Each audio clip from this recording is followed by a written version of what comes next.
Hello, Damian Mason here with my fifth of 5 thoughts for the business of agriculture post-election 2016. We've talked about regulation, we talked about interest rates, talked about immigration, and talked about trade. Now let's talk about something that's got me actually more troubled, and that is flyover country, where you and I live, where rural America exists, where food, fuel, and fiber are produced. Sadly, it's the part of the world that is completely misunderstood, mischaracterized, and oftentimes harshly judged by the East Coast elitists in the media and the DC ruling class. You know, I came up, my background is political comedy. To be a political comedian means you watch hours and hours of news media, scour the newspapers, pore through magazines to try and come up with observations that then you can comment on comedically. Sadly, I haven't seen a lot that made me laugh in the last year with this election coverage. I've seen a lot of out-of-touch media and a DC ruling class that's trying desperately to cling on to its power.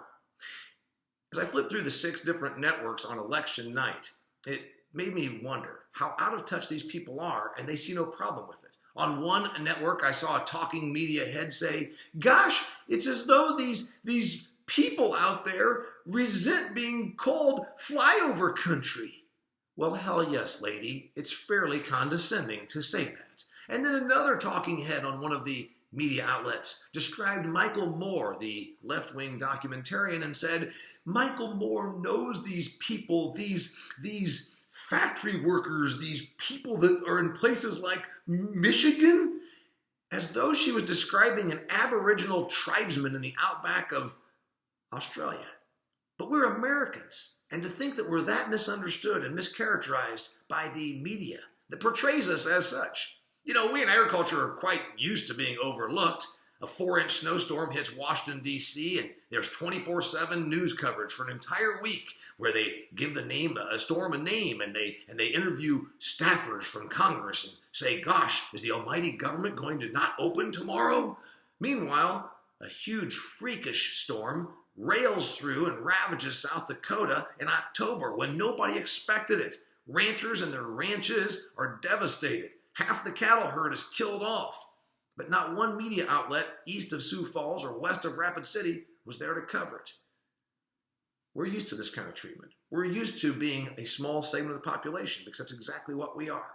Only 17% of America, according to the most recent census, lives in rural America. 83% lives in large urban and suburban areas. Only 7% of the country's population is peripherally involved in the business of food and agriculture. And just 1%, that's 3.2 million out of 320 million in our country, are actually farmers or ranchers. We're not going to change those numbers. We never are. But you know what? We can look at the post-election 2016 and maybe give ourselves a little pat on the back. Because for the first time in my life, for 47 years of paying attention to the news, it seems that rural America was finally heard. Finally, for once, the media and the DC establishment thought to themselves, gosh, these people are actually up in arms, and they want to be heard. When rural voices are heard, maybe that really does make America great again. I'm Damian Mason. I talk about the business of food and agriculture. Thank you for joining me on this 5-part series.